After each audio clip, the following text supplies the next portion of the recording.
বন্ধুরা, আজকে আমরা আলোচনা করব ইন্ডিয়ার ওডিআই স্কোয়াড নিয়ে। এর আগে তো টি-20 স্কোয়াড নিয়ে আলোচনা করেছি আমার ভিডিওতে, কিন্তু এইবার আলোচনা করব ইন্ডিয়ার ওডিআই স্কোয়াড নিয়ে। আর ইন্ডিয়ার ওডিআই স্কোয়াডে কয়েকজন চান্স পেয়েছে, সেটা মনে হয় যে ফেভারিটিজমের জন্যই হয়েছে। কারণ গৌতম গম্ভীর আসার পর থেকে তার উপর একটার পর একটা আরোপ লাগছে যে সে নাকি ফেভারিটিজমের শিকার হচ্ছে, সে নাকি ফেভারিটিজম করছে টিম ইন্ডিয়ার সাথে। তো এটা কি আদৌ সম্ভব বা কেমন করে, সেটা আজকে আলোচনা করব। তো আজকে আমরা দেখে নেব ওডিআই স্কোয়াড। আর রোহিত শর্মা তো এই টিমের ক্যাপ্টেন হবে অবশ্যই, কিন্তু শুভমান গিল এবার এই টিমের ভাইস ক্যাপ্টেন হবে। তো একটা কলের মাধ্যমেই বিরাট কোহলি লন্ডন থেকে চলে এসেছে টিম ইন্ডিয়াতে। সে ভাবছিল যে রেস্ট নেবে, কিন্তু গৌতম গম্ভীরের যে রুলস অ্যান্ড রেগুলেশন সেটা বিসিসিআইকেও মানতে হয়েছে, আর প্রত্যেকটা টিমের প্লেয়ারকেও। আর ইন্ডিয়া টিমের প্লেয়ারকে, যেহেতু হেড কোচ এখন গৌতম গম্ভীর, তাই ইন্ডিয়া টিমের প্রত্যেকটা প্লেয়ারকে তার কথা মেনে চলতে হবে।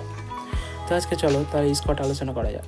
তো প্রথমে আসবে রোহিত শর্মা ক্যাপ্টেন থাকবে এই ম্যাচে, কারণ চ্যাম্পিয়নশিপ 2025 যেটা পাকিস্তানে খেলা হবে, সেটা তো আর খুব বেশি দূরে নেই। তাও গৌতম গম্ভীর রিস্ক নিতে চাইছে না। গৌতম গম্ভীর এটাই বলতে চাইছে, যতই সিনিয়র প্লেয়ার হোক না কেন, তাকে ওডিআই ম্যাচ খেলতেই হবে, কারণ ওডিআই ম্যাচ ইন্ডিয়া টিমের কাছে খুব কমই খেলতে হবে তারা।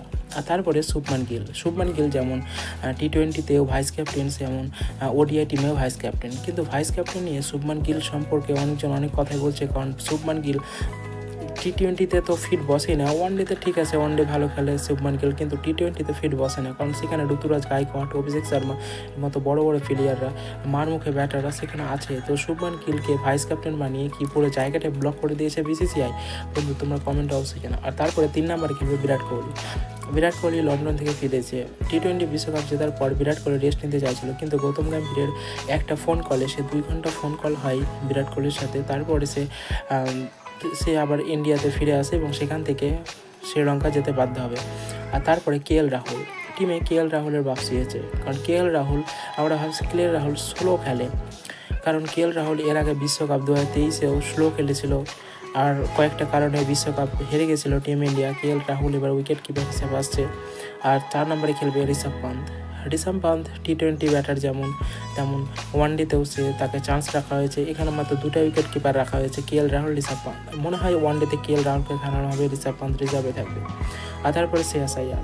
টিম ইন্ডিয়াতে গৌতম গম্ভীর ক্যাপ্টেন হওয়ার সাথে সাথেই, গৌতম গম্ভীর হেড কোচ হওয়ার সাথে সাথেই যে শ্রেয়াস আইয়ারকে আনার কথা, সেটা অনেকজনই বলছিল।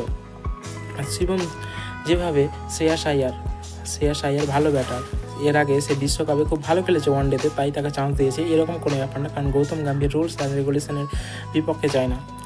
তারপরে শিবম দুবেকে কেন যে রাখা হয়েছে ওয়ানডে টিমে, আমি এটা বুঝতেই পারি না। কারণ শিবম দুবের জায়গায় যদি সঞ্জু স্যামসনকে চান্স দেওয়া হতো সবচেয়ে বেস্ট হতো, কারণ সঞ্জু স্যামসন এর আগে 100 মেরেছিল সাউথ আফ্রিকার সামনে, সাউথ আফ্রিকাতে গিয়ে। তাই সঞ্জু স্যামসনকে চান্স দেওয়া খুবই একটা ইম্পর্টেন্ট ব্যাপার ছিল, কিন্তু গৌতম গম্ভীর শিবম দুবের সাথেই গেছে ওডিআই স্কোয়াডে। আর তারপরে কুলদীপ যাদব বোলার, সেটা তো একদম পারফেক্ট চয়েস, কারণ কুলদীপ যাদবের বিকল্প এখন নেই টিম ইন্ডিয়াতে। আর তারপরে মোহাম্মদ সিরাজ যে শ্রীলঙ্কাতে গিয়ে যে কেমন বাঘ হয়ে যায়, সেটা সেই জন্যই হয়তো মোহাম্মদ সিরাজকে নিয়েছে।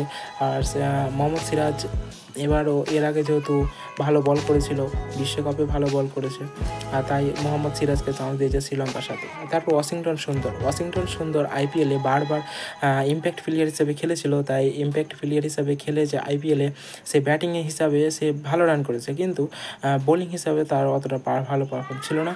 তো ওয়াশিংটন সুন্দরকে চান্স দিয়েছে এই ম্যাচে ওডিআই স্কোয়াডে। আর তারপর অর্শদীপ সিং তো ভালো বড় মাপের বোলার, কারণ সে মানে অনেক কিছু ডিজার্ভ করে। তারপরে রিয়ান পরাগ একটা আনকমন নাম, কারণ রিয়ান পরাগ রাজস্থান রয়্যালসের দিক থেকে খেলতো। রিয়ান পরাগকে কেন রাখা হয়েছে ওটাই তো ভাবার বিষয়, কারণ রিয়ান পরাগের না ফর্ম আছে না কিছু।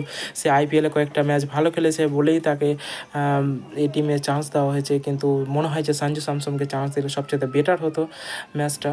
তো বন্ধুরা, দেখা যাক কী হয়, রিয়ান পরাগ খেলতে চান্স পায় কি পায় না, সেটাও না বেঞ্চে বসে থেকে যাবে, এটাও একটা বলার ব্যাপার। তারপরে অক্ষর প্যাটেল তো অলরাউন্ডার ভাই। অক্ষর প্যাটেল সম্পর্কে কী বলবো, অক্ষর প্যাটেল হয়তো আর দ্বিতীয় এরকম অলরাউন্ডার আছে কিনা বলা যায় না টিম ইন্ডিয়াতে, কারণ অক্ষর প্যাটেল যেমন বলে পারফর্ম করে, তেমন রানে তাকে যদি অ্যাকচুয়ালি অক্ষর প্যাটেল হবে এক্সপেক্টার, কারণ যেরকম টিম ইন্ডিয়া আগে যেরকম কলকাতায় নাইট রাইডার্সের দিক থেকে সুনীল নারায়ণ যেমন ওপেন করেছিল, অক্ষর প্যাটেলও কিন্তু সেই রকমই একটা প্লেয়ার। কিন্তু যেহেতু এই জায়গাটায় ব্যাটিং অনেক আছে, অক্ষর প্যাটেলকে ওপেন করানো যাবে না, কিন্তু তাও অক্ষর প্যাটেল খুব একটা ভালো বড় মাপের প্লেয়ার, কারণ সেখানে যেখানে ইচ্ছা তাকে সেখানে খেলানো যেতে পারে।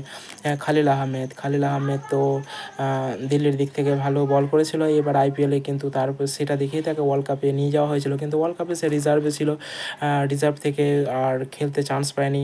খালিল আহমেদ, শুভমান গিল, রিঙ্কু সিং আর আবেশ খান 4জন তো রিজার্ভই ছিল।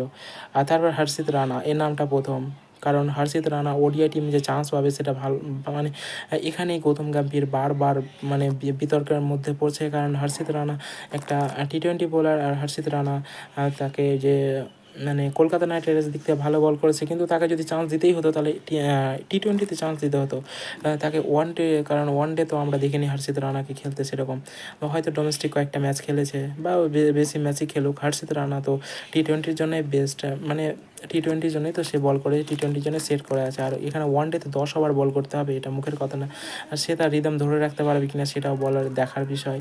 তো বন্ধুরা, তো এখানে সবই ঠিক আছে, কিন্তু আমার একটাই খারাপ লাগছে যে এখানে ঋতুরাজ গায়কোয়াড় চান্স পেয়েছে না, অভিষেক শর্মা চান্স পেয়েছে যে নতুন সিতারা, আর না চান্স পেয়েছে সঞ্জু স্যামসন, কারণ সঞ্জু স্যামসনের জন্য মনটা খুবই খারাপ হচ্ছে, কারণ সঞ্জু স্যামসনের মতো ব্যাটাররা চান্স পাচ্ছে না, আর সঞ্জু স্যামসন সত্যি অমায়িক। তো বন্ধুরা, তোমাদের কি মনে হয় যে সঞ্জু স্যামসন যে টিম ইন্ডিয়াতে টি-20তে চান্স পেয়েছে, তো ওয়ান ডে দিকে চান্স পাওয়া উচিত ছিল? কমেন্টে অবশ্যই জানাবো, আর এরকম ভিডিও পেতে আমাদের চ্যানেলটিকে সাবস্ক্রাইব করে রাখো।